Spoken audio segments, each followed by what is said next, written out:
That's what my son said to me, not in anger, not even with malice, just casually, like it was a fact, like I was some outdated operating system that couldn't possibly keep up. I looked at him, standing in the kitchen of the house I helped him buy, holding a cup of overpriced coffee, wearing a shirt I had folded the last time I visited. And I smiled. Not the kind of smile that says, "You're right," the kind that says, "You have no idea what's coming." I left that day without a word. No lecture, no tears, just a quiet nod and a soft, "All right, honey." Then I went home, pulled out a worn binder from my cabinet, and reviewed the mortgage documents I'd signed 5 years ago when Jared's credit wasn't strong enough to qualify on his own. I remembered the phone call like it was yesterday. He had been panicking, said the lender wouldn't approve his loan unless someone with a stronger financial history co-signed. He was going to lose the house he and Melissa had fallen in love with, the house they wanted to raise their daughter, Ella, in, the house that was supposed to be their future. I didn't hesitate. I liquidated my savings.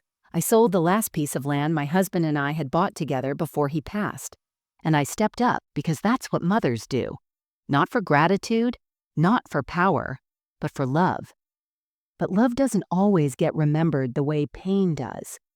Sometimes love becomes invisible, especially when it's convenient to forget who built the safety net you're walking on. So when Jared told me I was too old to understand, it didn't sting because it was cruel. It stung because it was real to him, because he genuinely believed that I couldn't grasp the complexities of his world. The irony, of course, was that I'd built that world brick by brick with quiet sacrifices he never noticed. I looked around his living room that day before I left. The leather sofa I'd helped pick out, the TV I had gifted them for their anniversary, the family photo on the mantel that I had framed. And I realized something. He had erased me, piece by piece, not with hatred, but with comfort. He didn't need me anymore, so he didn't see me anymore. That's when I decided. I wasn't going to fight for a seat at a table I helped build. I was going to own the house the table sat in. That afternoon, I made 2 phone calls. First to the bank, to check the remaining balance. Then to my financial advisor to move a few things around. I wasn't rich. I wasn't trying to make a statement. I was just reclaiming something I had helped build. Not to take from my son, but to remind myself I still mattered. I paid off the remaining balance over the next few months without telling anyone. Quietly, diligently. And when the final payment cleared, I met with a notary and had the deed updated.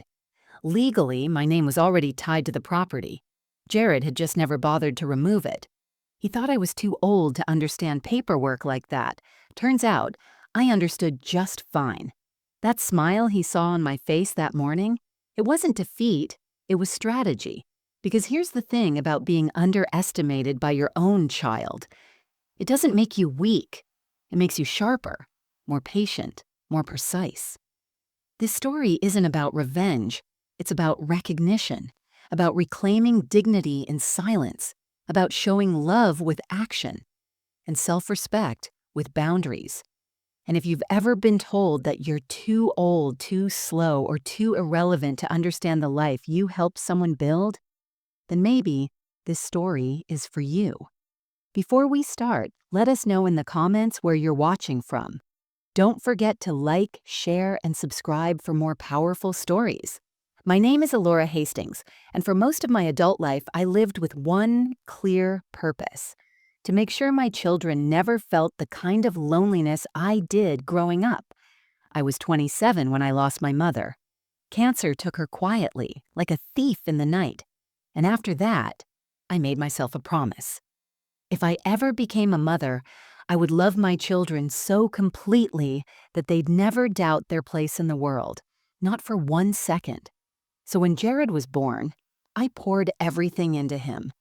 Even after I had my daughter Maya 3 years later, Jared was the one who needed more of me. Sensitive, sweet, and always eager to impress. He would cry if I didn't kiss him goodbye before school.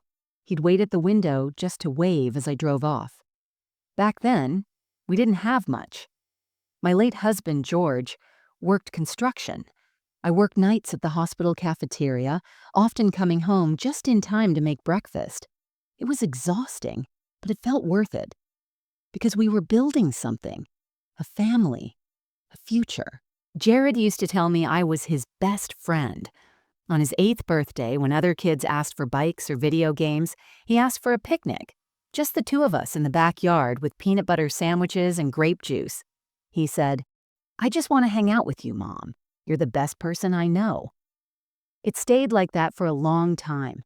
He grew up, sure, and the world crept in. But we always had our closeness. Even in high school, when he got his license, he'd still ask me to ride with him just so we could talk.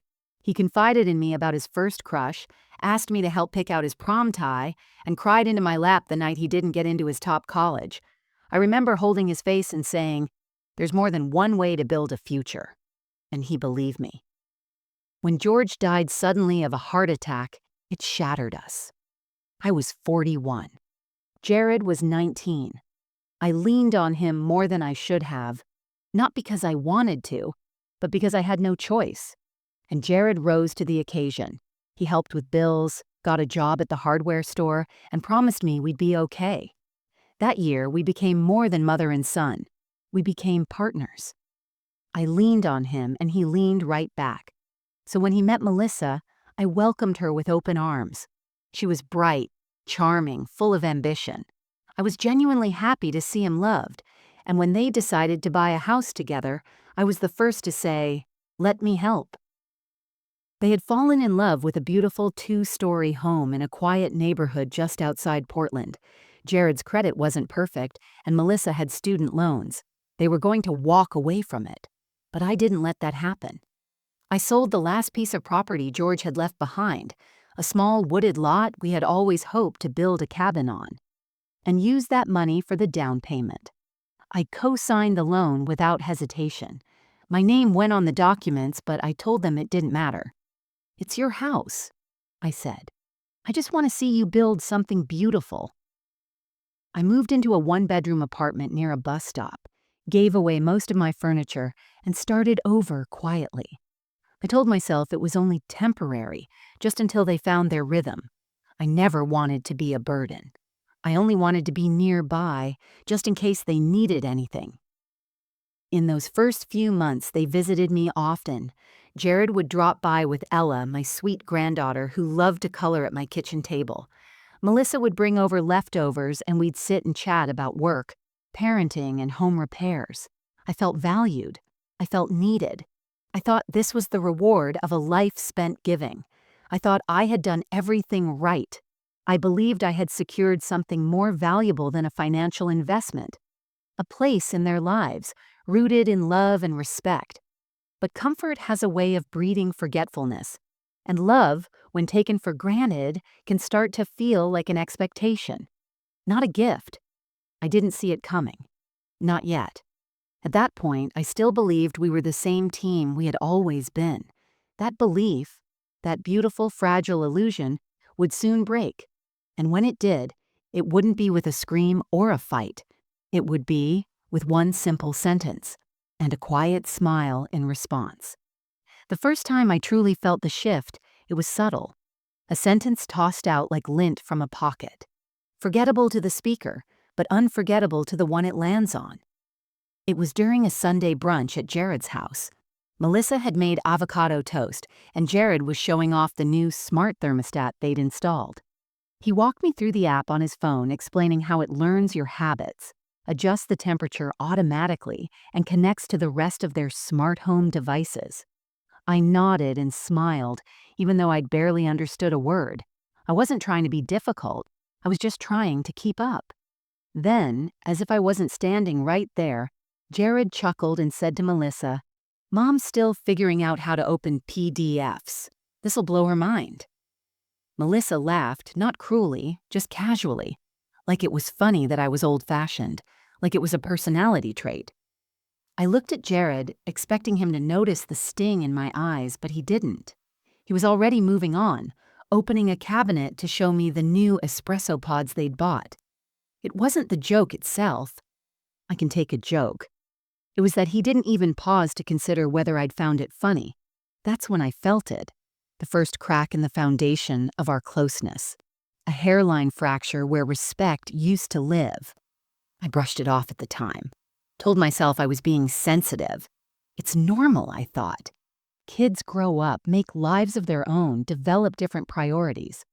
I reminded myself that I'd raised him to be independent. This was just part of that success, right?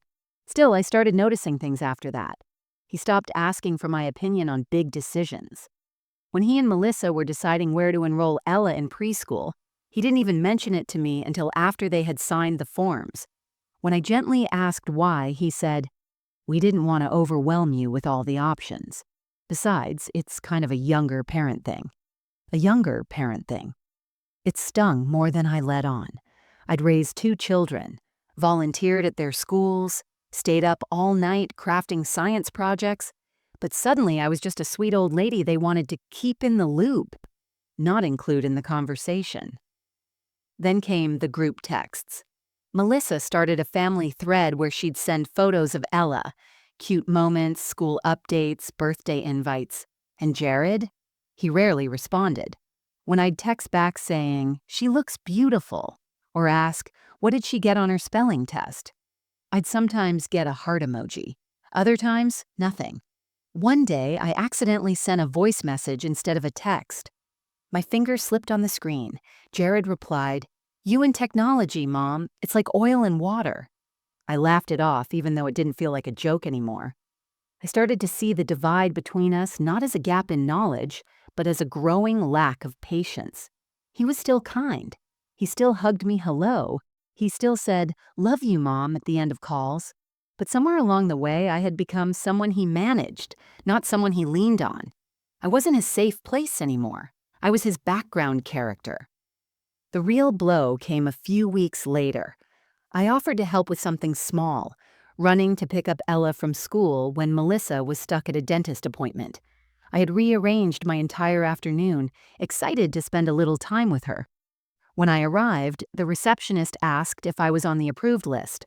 I wasn't. Jared had never added me. I stood there, trying not to look hurt in front of the staff, calling Jared's number over and over until he finally picked up. He apologized quickly, said it was an oversight, told me to wait while he called the school. It was resolved in minutes, but something inside me shifted permanently. It was the first time I realized I wasn't just being left out, I was being replaced. Quietly, casually, without ceremony. That night, I sat at home and tried to remember the last time Jared had asked me how I was doing. Really doing. Not just in passing. Not just as a formality. I couldn't recall. The funny thing about red flags is that they don't always come waving. Sometimes they arrive folded neatly into conversations. Sometimes they're dressed like progress. Sometimes they wear your child's smile. And sometimes they start with a laugh. It didn't happen all at once. That's the thing about emotional erosion. It's not an explosion. It's the slow, quiet wearing down of who you were in someone's life, until one day you look around and realize you've become invisible. After the school pickup incident, I started noticing how often Jared's life moved without me. I wasn't angry. I was just outside, like someone watching through a window. He didn't mean to push me there. But the worst kind of pain is the kind they don't even notice they're causing.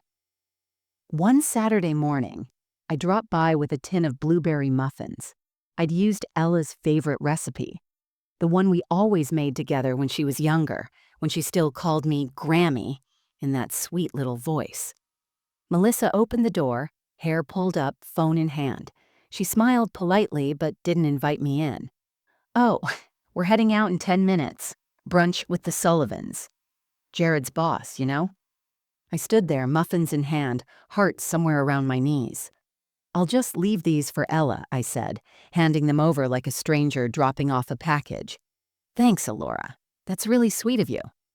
She closed the door and I stood on the porch for a few seconds longer than I should have. Just in case someone remembered to call me back in, they didn't. The next week, Jared called. Not to ask how I was, not to say thank you for the muffins. He needed help moving some furniture. "Just for an hour or two, Mom. Melissa and I are swamped, and we figured you're usually free. Usually free. As if my time were weightless. As if I were just sitting around waiting to be useful. I said yes, of course, because saying no felt like slamming a door I wasn't ready to close. When I showed up, no one was home. Just a key under the mat and a list of things to move around. I worked for 3 hours. No lunch, no thank you card, no call that night. 2 days later, I got a text. Appreciate the help. That was it.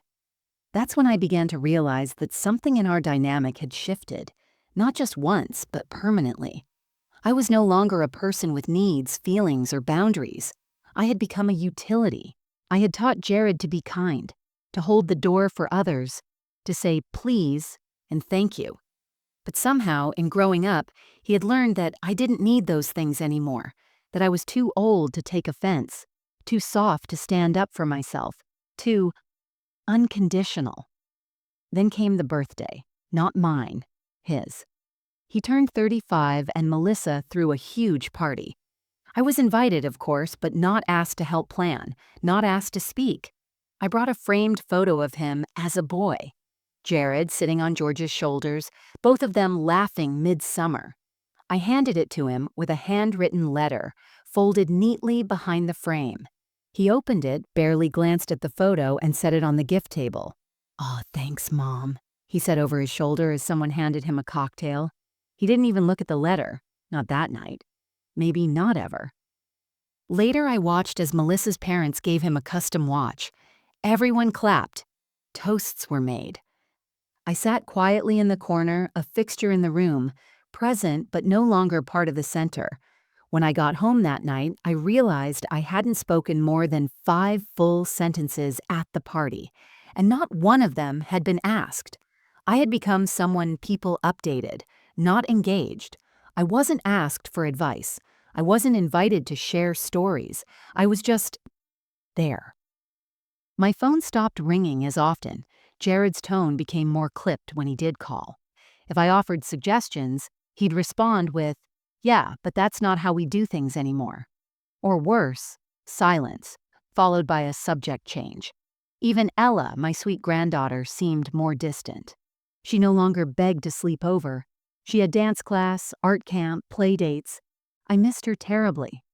When I dropped off a birthday gift, a dollhouse I had saved up for, she gave me a polite hug and then ran back to her friends. Melissa smiled. They outgrow everything, don't they? Yes, everything, even the people who raised them. But I stayed silent, because I still loved them, because I hoped it was a phase, because part of me believed that if I just stayed available, stayed kind, stayed useful, they would find their way back to me. I didn't realize that by doing that, I was slowly erasing myself. And one day soon, I would need to stop waiting to be seen. I would need to make myself visible again, in a way they couldn't ignore. It was a Wednesday night, ordinary, uneventful, the kind of night you don't expect anything from. Melissa had invited me to dinner. Jared's boss and his wife were coming over, and they wanted the house to feel warm and family-oriented. Her words, I took it as a compliment. Maybe this meant I was still part of the picture. So I put on my best blouse, touched up my hair, and brought along a bottle of Merlot I knew Jared liked, even though I hadn't seen him drink wine in a while. I showed up early to help set the table. Melissa greeted me at the door with a smile that didn't quite touch her eyes. "Oh, good, you're here. The baby carrots need peeling." No hug, no, "How are you?" Just a task. I peeled the carrots quietly, listening to the clatter of plates and muted instructions exchanged between them. Jared passed me in the kitchen twice. Each time he nodded like I was the housekeeper. I smiled anyway. The guests arrived around 7.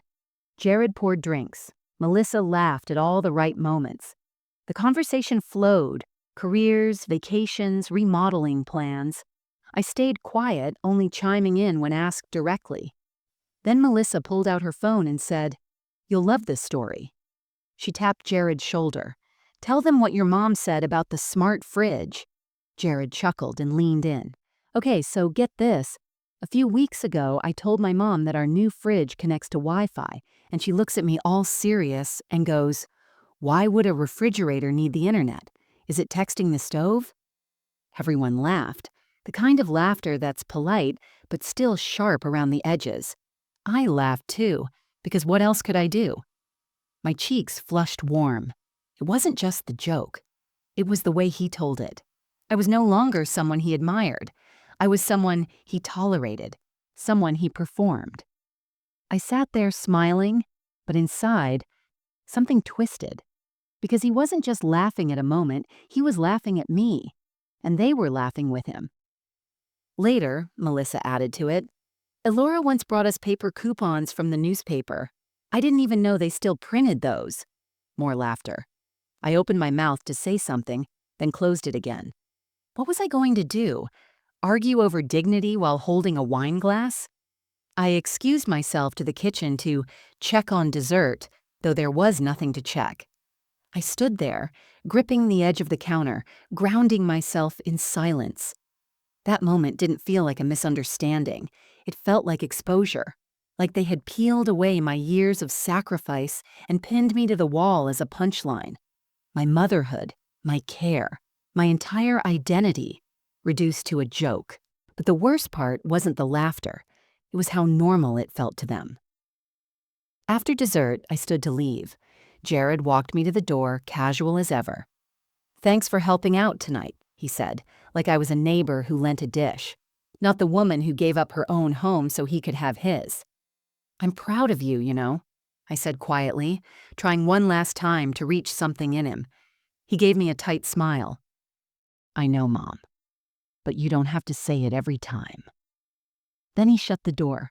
I stood outside on the porch with the night air on my face, trying to remember the last time he looked at me with real affection.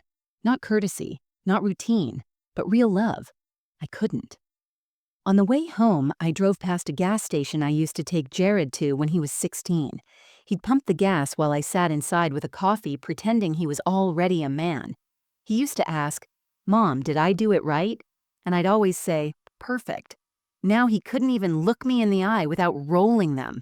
That night, I sat on the edge of my bed, still in my good blouse, and stared at the framed picture of the three of us from years ago. Me, Jared, and Maya at the beach. I used to be the center of their world. Now, I was a convenience. Or worse, an embarrassment. And yet I didn't scream. I didn't write a letter. I didn't call and demand respect. I just went quiet. Not because I had nothing to say, but because I knew the time was coming when my silence would speak louder than anything I'd ever said out loud.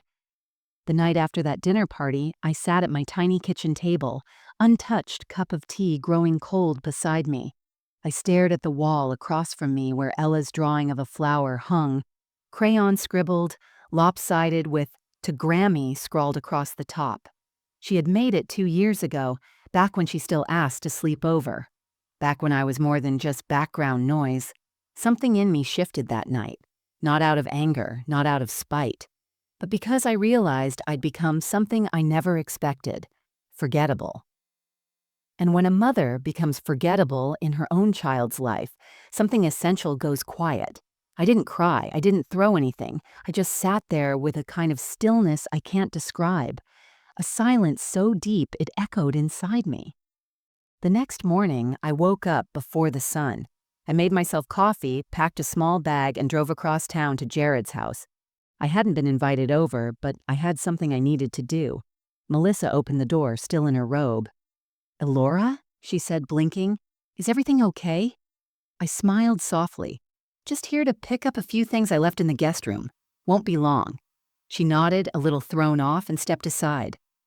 The house was quiet. Jared was upstairs, probably asleep. Ella was at school. I walked into the guest room, the one they'd once called your room, back when it still felt like I belonged. I opened the closet. There wasn't much left. A sweater, a few books, an old photo album Jared hadn't bothered to return. I packed it all neatly into the bag and zipped it closed. Melissa stood in the hallway, arms crossed. "You sure everything's all right?" "I'm sure," I said gently.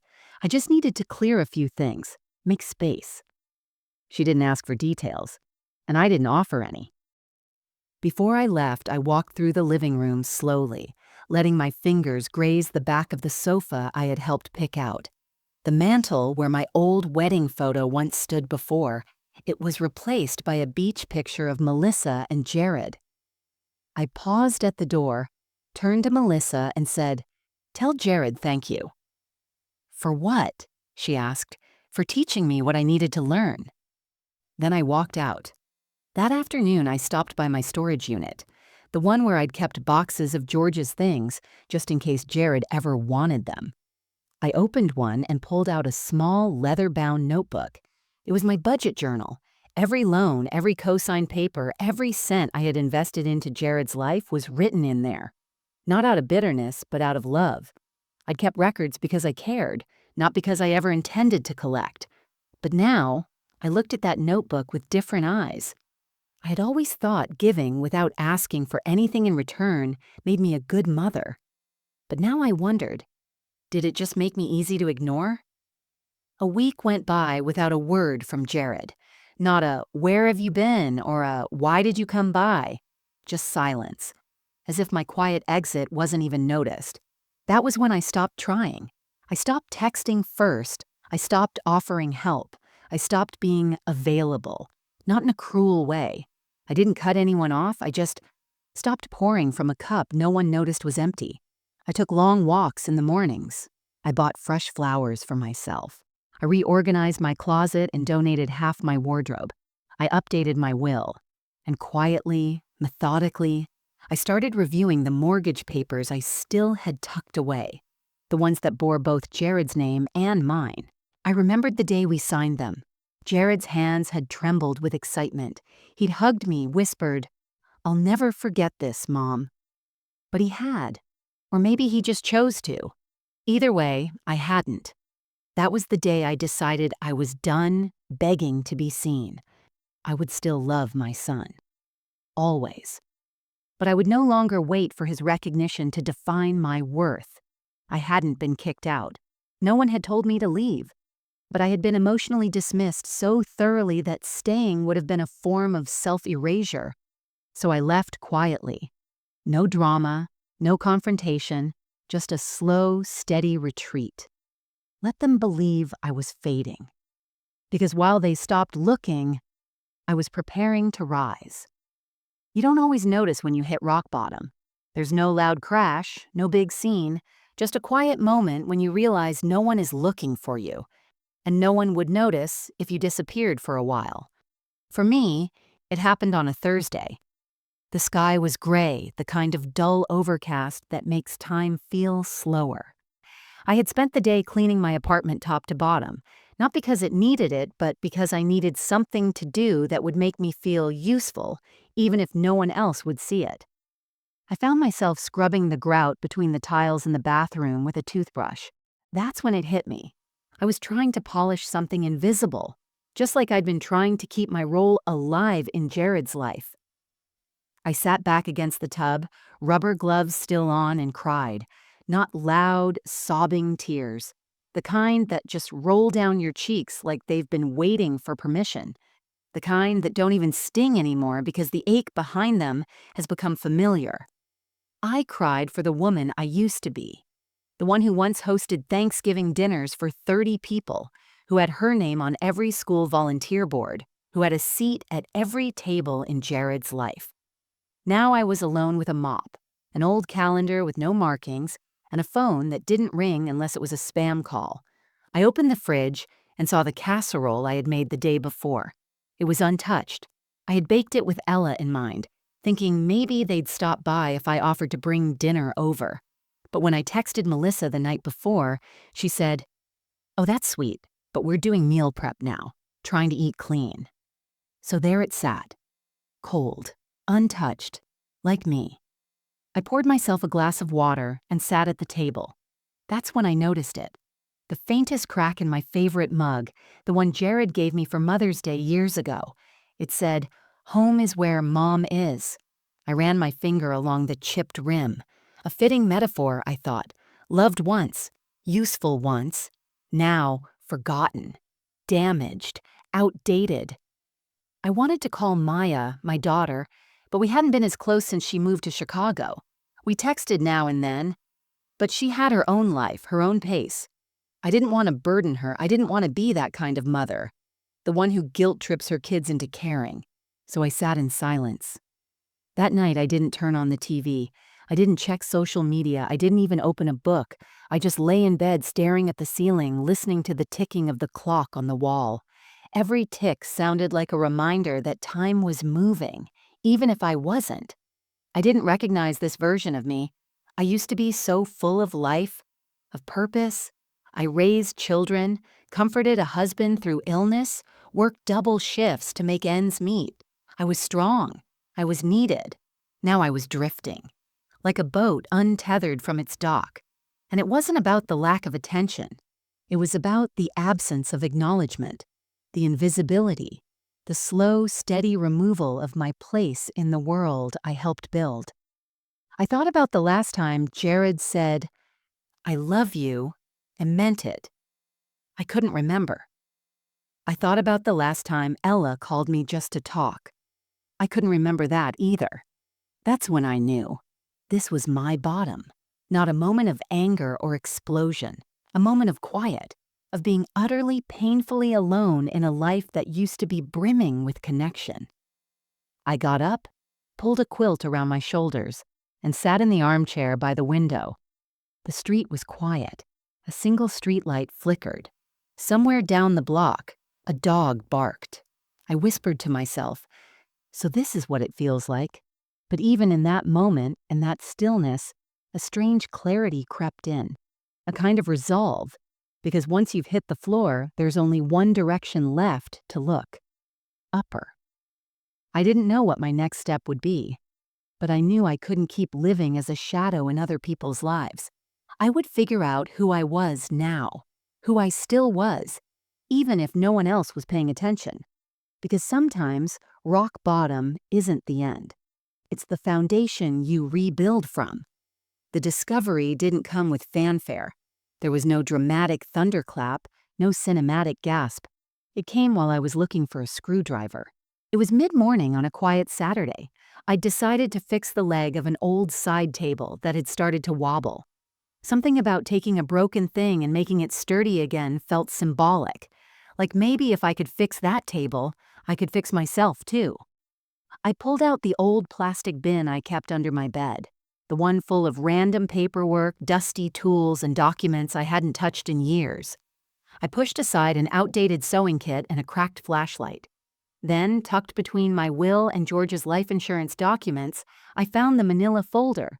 I recognized it instantly. The mortgage, the house Jared and Melissa now lived in.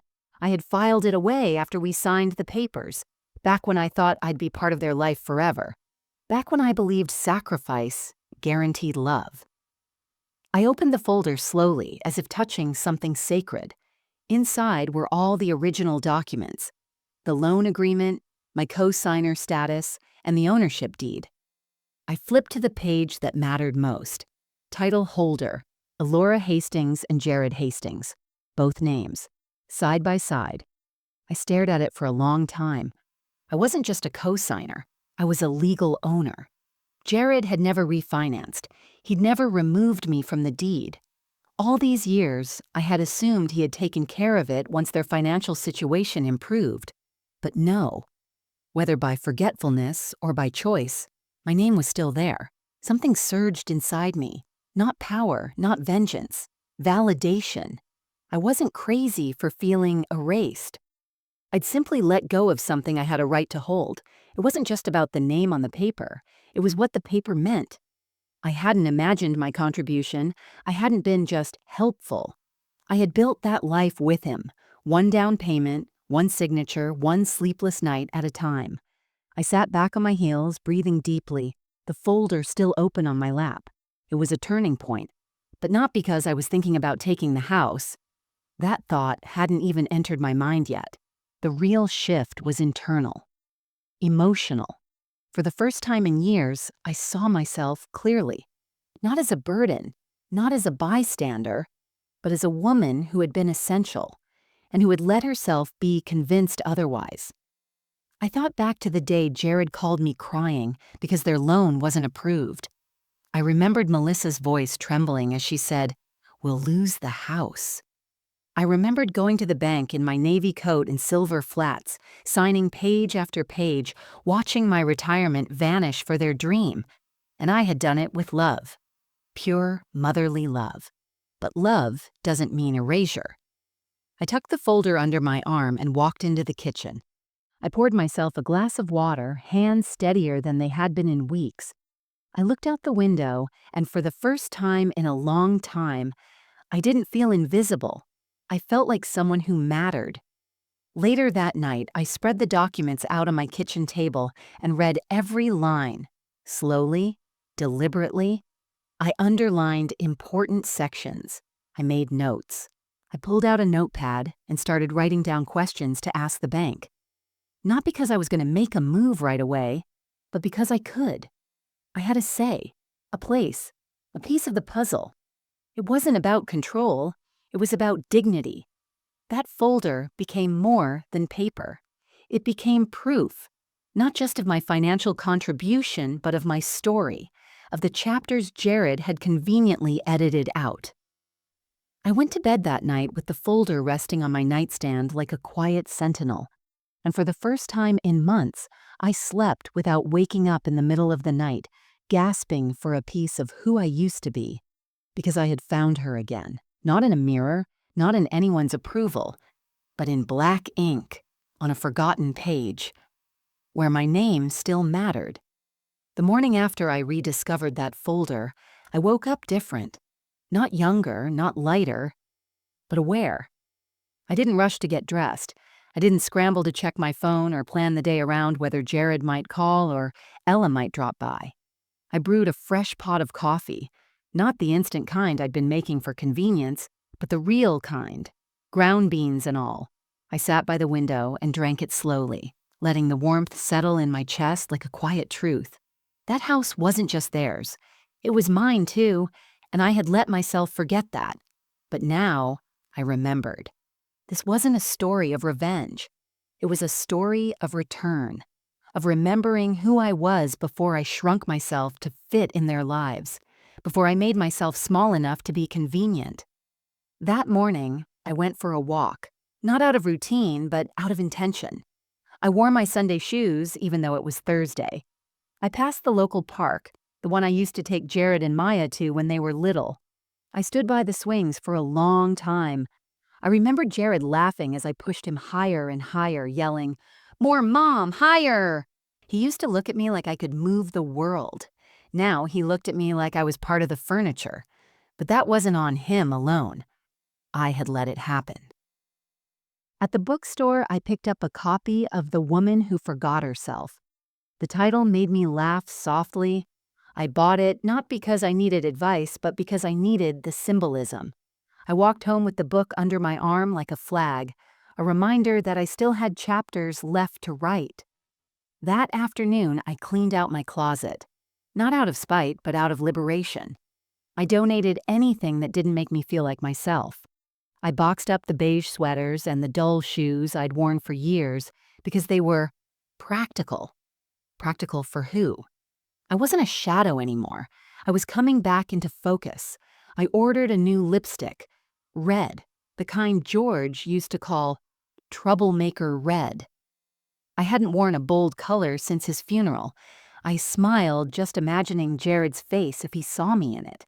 Not because I wanted to shock him, but because I wanted to see myself again, unapologetic and vivid.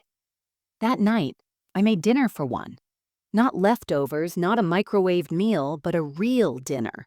Roast chicken, garlic potatoes, steamed green beans. I even set the table, just for me. And I didn't eat with the TV on. I sat in silence and let every bite remind me I was still here, still worth showing up for. I wasn't waiting for an apology anymore, or an invitation or a breadcrumb of appreciation. I had given enough. Now I was going to give to myself. I pulled out an old notebook and started writing. Not a journal, a plan. Not to take Jared's house, not to make anyone pay, but to prepare. I wrote out what I owned, what I was entitled to, I started a budget, called my credit union, and scheduled an appointment with a financial advisor. That was the moment my awakening became action. I didn't tell anyone what I was doing. I didn't make a show of it. It wasn't a performance. It was restoration. Quiet, intentional, adult restoration. The woman who raised a family, buried a husband, paid off a mortgage, and held people together through grief and chaos. She was still here. She had just been buried under years of being nice, helpful, and not a bother. But I was no longer afraid to take up space. I didn't need Jared's approval to feel worthy. I didn't need Melissa's politeness to feel included. I didn't need Ella's drawings to feel loved. I needed me, present, powerful, clear-eyed. As I lay in bed that night, I looked at the manila folder one last time, not with bitterness, with peace. It wasn't just a deed, it was a mirror, a reminder that I had never stopped mattering. I had only stopped acting like I did, and that was about to change. After the awakening, I didn't rush into anything. I didn't storm Jared's house or announce my comeback on social media. There were no grand speeches or dramatic ultimatums. That's not how I operate. And besides, I wasn't doing this for spectacle. I was doing it for clarity, and clarity works best in silence.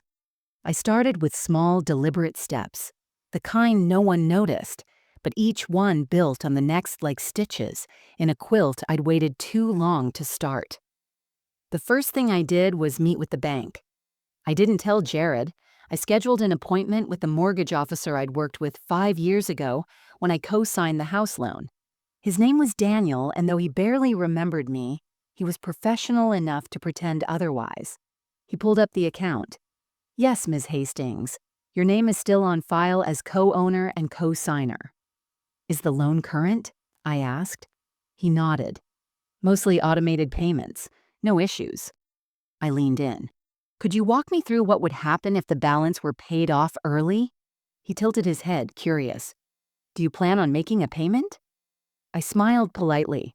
"Not today, but I like to understand my options." When I walked out of the bank that afternoon, I didn't feel reckless. I felt prepared. My life had been shaped by doing things for others. Now I was laying bricks for myself. Next, I reviewed my savings. I'd always been careful, squirreling away money when I could. Birthday checks never cashed. A tiny pension, even George's old life insurance that I'd left untouched for years. I spoke with a financial advisor at the local credit union, a young woman named Hannah who treated me with more respect in 15 minutes than my own son had in 5 years. "You're in better shape than most," she said, flipping through the printouts. "If you're careful, you could make a strategic investment or two." "I already did," I said. "I just haven't collected on it yet." We smiled at each other like two women who both knew how the world worked and how often women like us are underestimated in it. I went home that evening and opened a new notebook. Not a journal this time. A ledger. A record. I listed every payment I had made on the house. Every dollar I had transferred for that down payment. Every invoice I'd paid when they couldn't afford the plumber or the roofer. Not out of resentment. Just truth. Then I made a phone call to a real estate attorney. "I'm not trying to sue my son," I said on the call. "I just want to understand what I have the right to do should I decide to assert it." The attorney was thoughtful. "If your name is on the deed and you've contributed financially, you have legal standing. Whether you want to use that standing is a personal decision." And that was it. That was all I needed to hear. From that moment on, I moved differently. I didn't pick up Jared's calls the first time they rang. I let Melissa's texts sit unread for a day or two. I didn't offer to babysit, to help with errands, or to send them leftovers. I stopped showing up like I was desperate to be noticed. And sure enough, they noticed. Jared called one evening. "Hey, Mom, haven't heard from you. Everything okay?" "I'm fine," I said calmly, just focusing on some things of my own. "Oh, okay. Well, we miss you." I didn't respond right away. I let the silence sit there like a mirror. Then I said, "That's nice to hear. Not cruel, not icy, just balanced. I wasn't punishing him. I was rewiring the relationship, not through confrontation, but through withdrawal of over-functioning. I had been the glue for too long. It was time to see what happened when I stopped holding everything together. And in that space, I began rebuilding my life. I signed up for a painting class at the community center. I joined a walking group that met at the library twice a week. I even took a weekend trip to the coast by myself. I walked along the shoreline barefoot, letting the ocean touch my ankles like a baptism. Every quiet step I took was part of the setup. Jared didn't know. Melissa had no idea. But behind the scenes, I was reclaiming my narrative, gathering my strength, organizing my facts. I didn't need permission. I didn't need praise. I just needed my name back, in every sense of the word. And soon, I would remind them where that name still lived. Power doesn't always come with a raised voice or a slammed door. Sometimes it enters quietly, in the form of presence, a shift in tone, a withheld response, a woman who finally stops chasing the people who taught her to run after love. That's when things started changing. It began with small tremors. Jared called me one Sunday, not to ask for help, but just to talk, or so he claimed. But I could hear the unease in his voice, like someone used to leaning on a pillar that had suddenly moved. "Hey, Mom," he said. "Everything okay? You've been kind of quiet." I smiled as I stirred sugar into my tea. "I've been busy." He paused. "Busy?" "Mm-hmm. Doing a bit of reorganizing, taking care of some things I've let sit too long." There was a beat of silence on his end, the kind where you could feel the confusion begin to mix with curiosity. "Oh, well, that's good." I didn't rush to fill the silence. I let him sit in it. He didn't know what I was doing behind the scenes. He didn't know I'd met with an attorney or that I'd been quietly paying down the mortgage. All he knew was that something had changed, and he wasn't sure why or what it meant. A few days later, Melissa texted me a photo of Ella holding a school certificate. "She won a spelling bee today. Thought you'd want to see." I looked at the image for a long time before replying. She stood proudly on stage, holding a little gold paper and beaming. I was proud. Of course I was. But I couldn't help noticing that no one had called to invite me. I hadn't even known there was a spelling bee. I replied, "She looks beautiful. Tell her congratulations for me." No heart emojis, no offers to stop by. Just a clear, warm message with a boundary built into its brevity. Later that week, Jared called again, twice. I let it go to voicemail both times. The power wasn't in being cold. It was in being still, unreachable, unbothered. A woman who used to be at the center of their lives, now orbiting somewhere entirely on her own terms. That Friday, I went to the post office and mailed in the final payment toward the mortgage. I had drained a few accounts to do it, sold some old jewelry that no longer held meaning, and dipped into savings I had once protected like sacred ground. But it didn't feel like loss, it felt like reclamation. Because with that last check, I became the sole person responsible for that house's debt, which meant legally I had every right to reclaim ownership, and quietly, I did. I received confirmation the following Tuesday. Property fully paid. Deed transfer pending final signature. I framed the receipt and tucked it in a drawer. I didn't need to flaunt it. The point wasn't to prove anything. The point was to remind myself that I could. The next time Jared called, I answered. "Hey, Mom," he said, a bit more cautiously than usual. "Melissa said she hasn't heard from you much. Are we okay?" I paused. "We're fine. I've just been taking time for myself." He laughed awkwardly. "Yeah, I guess we all need that sometimes." I let him sit in the discomfort. For years, I had jumped at every need, every question, every guilt-laced request. But now, my time was no longer an open tab for others to run up. I wasn't rude. I wasn't cold. I was measured. And measured silence has a weight of its own. That weekend, Melissa invited me to dinner. "We just thought it would be nice," she said over the phone. A little family time. I said I'd think about it, not out of pettiness, but because I finally realized that my presence was not a given. It was a gift. They were beginning to feel my absence in ways they hadn't expected. Not because I yelled, not because I slammed the door, but because I stopped walking through it with open hands and lowered eyes. And for the first time, they were asking questions I wasn't rushing to answer.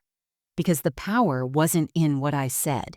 It was in what I no longer needed to say. Some moments arrive with thunder. Others come like a quiet knock at the door. The day I decided to tell Jared the truth, there was no anger in me. No resentment bubbling at the surface. Just calm. The kind of calm you feel when you've made peace with your choice long before the conversation happens. I called him in the morning. "Can you stop by this afternoon?" I asked. "Sure," he said, a little too quickly. "Everything okay?" "Perfectly fine," I said. "Just something I'd like to give you." He arrived alone around 2 p.m. Melissa was at work, Ella at school. He hugged me at the door, looking around the apartment like it was foreign to him. It had been months since he last visited. "Smells like cinnamon," he said. I smiled. "It's the tea."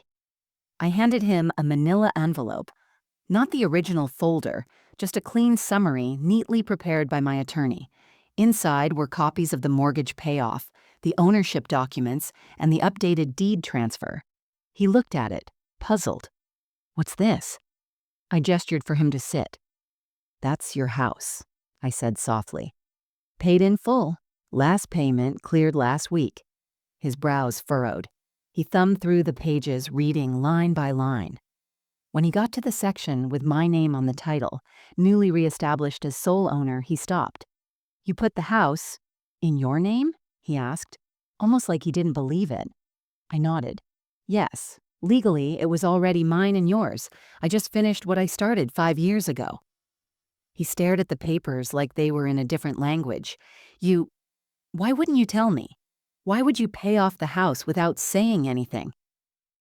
I folded my hands on the table. "Because I wanted to do something for myself. Quietly, completely, without asking permission." He let out a breath, leaning back. "I don't know what to say." "That's okay," I said. "I didn't bring you here to get your approval. I just wanted you to know the truth.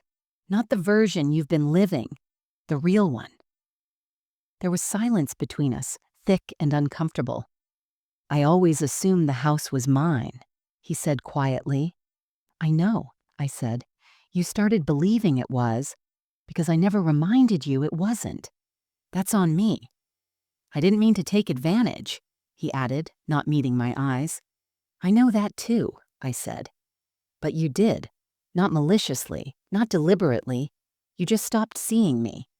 He rubbed his forehead. "This feels a bit like revenge, Mom." I tilted my head. Is that what it feels like? Or does it feel like being held accountable? He didn't respond. I stood and poured us each a cup of tea. Set his gently in front of him. Then I sat back down. "For years, I made your life easier. I did it out of love. But eventually, I realized you saw that love as your entitlement, as your safety net. I needed to stop giving so you'd remember what it cost." "So what happens now?" he asked. "That's up to you," I said. "The house is in my name, but I haven't changed anything about your day-to-day life. I didn't do this to kick you out. I did it to reclaim what was mine." He looked up at me then, and for the first time in a long time, I saw my son. Not the man who had learned to overlook me, but the boy who once cried in my lap after falling off his bike. "I'm sorry," he said, voice barely above a whisper. I nodded. "Thank you." We sat for a while after that, drinking our tea, not filling the silence with explanations. Just letting it sit. Letting the truth settle. When he stood to leave, he hugged me longer than he had in years. "Will you come over for dinner next week?" he asked. "Maybe," I said gently. "We'll see." I walked him to the door, and as it closed behind him, I didn't feel triumphant. I didn't feel smug. I felt balanced. Because I hadn't yelled, I hadn't begged, I had spoken with clarity. And clarity, I've learned, doesn't need to shout. A week passed after I handed Jared the envelope. There were no grand gestures, no dramatic apologies, but something had shifted in his voice when he called to check in. He sounded lighter, careful too, as if he were finally realizing the weight of the ground he used to walk on without looking down. Then came the email. It was from Melissa. The subject line was, "About the house." I opened it slowly, expecting resistance or maybe some veiled accusation. Instead, it surprised me. "Hi, Alora. I just wanted to say we were shocked when we found out what you'd done. Not because of the ownership, but because we never realized how much we'd taken you for granted. Jared and I talked a lot this week. We don't want you to feel like we just lived off your kindness. We want to make things right. Maybe we start fresh. Come over for dinner sometime. Ella's been asking about you." I didn't reply immediately. Not because I was angry, but because I didn't want to rush into forgiveness just for the sake of appearances. For years, I had accepted scraps of attention and labeled them as love. That was over. Instead, I spoke with my attorney again. "There's nothing I want from them," I explained. "No money, no apology in writing. But I want to protect myself moving forward." He nodded. "You could lease it back to them." I blinked. "What?" "Lease the house to them, legally. You remain the sole owner, but they pay rent to you. It formalizes the arrangement and reinforces that it's not an entitlement. You're not displacing them. You're just drawing a boundary they can't ignore." At first I hesitated. It felt harsh. But then I remembered all the nights I sat alone while they celebrated milestones without me. All the times they turned my love into a footnote. This wasn't revenge. This was structure. And structure is a kindness people don't always recognize until it's given with clarity. So I did it. I drafted a formal rental agreement. Reasonable terms, no interest, no profit, just accountability. I sent it to Jared and Melissa with a brief message. "If you'd like to continue living in the home, I ask that we formalize the arrangement. You're welcome to stay, but not under the assumption that I'm invisible. Let's move forward with honesty." Melissa responded first. No arguments, just understood. "Thank you for the opportunity." Jared called later that evening. "Mom, this feels different, but fair." "That's all I've ever wanted," I said. "Fairness." "You're really doing this?" he asked. "I already have," I said. He was quiet for a long time. "I guess I needed to see the lines. You were always the safety net. We forgot you were also the scaffolding." It was a strange kind of justice. Not loud or cinematic, but dignified. They signed the lease 2 days later. The house was still filled with their laughter, their photos, their memories. But now it also carried the quiet, undeniable truth that I built it too, and that contribution had legal and emotional value. The twist wasn't about taking anything away. It was about giving definition to what had always been mine, and doing so without shouting or burning bridges. A week after the lease was signed, a letter arrived in my mailbox, handwritten, from Ella. "Dear Grammy, Daddy says you helped buy our house. I didn't know that, thank you. Can you come to my dance recital next week? I want you to be in the front row. Love, Ella." I read it twice, then I cried, because there it was, the full circle. Not a victory lap, but acknowledgement. Quiet, tender, pure. From the one person whose love I never wanted to give up on. And it didn't come through confrontation. It came through clarity, boundaries, and quiet justice. Justice isn't always loud. Sometimes it looks like a little girl asking you to sit in the front row. And finally, being seen. The day of Ella's recital, I arrived 15 minutes early. It was held in the elementary school auditorium, one of those multi-purpose rooms that smells faintly of glue and floor wax. Parents were trickling in with balloons, cameras, and folding chairs in tow. The kind of scene I'd stood in countless times when Jared and Maya were small, clapping proudly from the front row, always early, always present. I found my seat up front just as Ella had requested in her letter, third chair from the center, right next to the aisle. I wore a floral scarf she'd once complimented and pinned a small brooch to my blouse, the same one George gave me the year we brought Jared home from the hospital. People around me made small talk, but I didn't say much. I was content just to be there, to be invited again, to be seen. When the lights dimmed and the curtain rose, the children filed onto the stage. Ella was third from the left, her hair in a tight bun, a pink ribbon tied neatly around her waist. She looked radiant, confident. Nothing like the shy girl who used to hide behind my knees in the grocery store aisles. She spotted me immediately and waved, big and bold, as if the whole performance was for me. And in that moment, I felt something loosen inside my chest. The weight I'd been carrying, the ache of invisibility, the sting of being disregarded, it started to lift. After the performance, Jared found me in the hallway. Melissa stood beside him, holding Ella's costume bag. They looked nervous. "Thanks for coming, Mom," Jared said. I nodded, smiling. "Wouldn't have missed it." Ella ran up and threw her arms around me, nearly knocking the breath out of me. "Did you see me? Did you like the twirl?" "You were perfect," I whispered. "Just perfect." Melissa stepped forward.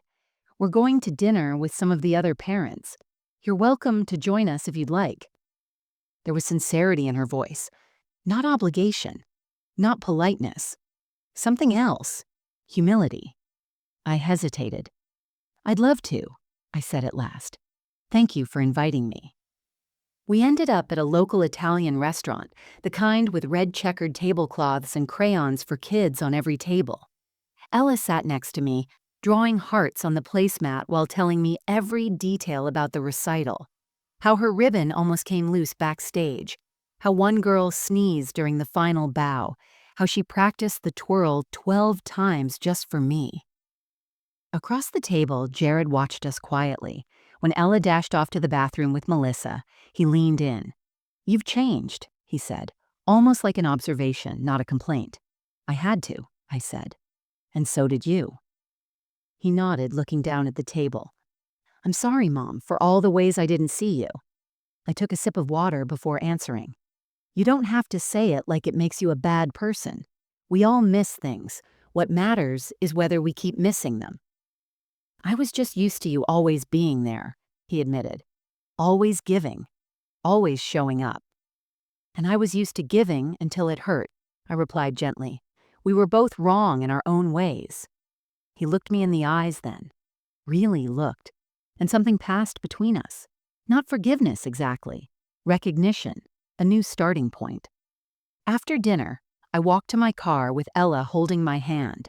She kissed my cheek before climbing into Jared's back seat. "Will you come again, Grammy?" she asked. "Always," I said. "As long as I'm invited." And I meant it. Because here's the truth. I no longer needed their approval. I no longer needed to feel indispensable to be at peace. I wasn't re-entering their lives to be everything again. I was re-entering on my own terms. As a woman with limits, with dignity, with a name on a deed, and a seat at the table she no longer had to beg for. The reconnection wasn't a return to the past. It was the beginning of something new, clearer, stronger, and far more honest than before. And sometimes, that's the best ending a story like this can have. Not a full circle, but a better one. It's funny how, after all the noise, the resolution came in silence. No dramatic phone calls, no declarations. Just me, standing barefoot in the kitchen, folding a dish towel as sunlight streamed through the window. The same apartment, the same floorboards that once echoed with loneliness, now filled with something different. Peace. I looked around at the simple things. A vase of fresh flowers on the table, the framed receipt for the final mortgage payment tucked beside a photo of George, smiling in his fishing hat. A card from Ella taped to the fridge, stick figures holding hands under a bright yellow sun. There was a time not long ago when I would have mistaken this stillness for emptiness, when I needed the voices, the obligations, the constant doing just to feel like I mattered. But now I understood. Quiet didn't mean invisible, and solitude didn't mean forgotten. I sat in my armchair, tea in hand, and let the weight of the past few months settle gently across my shoulders. For so long, I believed love meant sacrifice. That to be a good mother, a good woman, a good anything, I had to make myself small. I had to be agreeable, helpful, never ask for much, never take up too much space. I wore silence like armor, convincing myself it was strength. But the truth is, silence only protects you when it's your choice. When it's forced on you, by disregard, by habit, by love that forgets to look back, it doesn't protect. It erodes.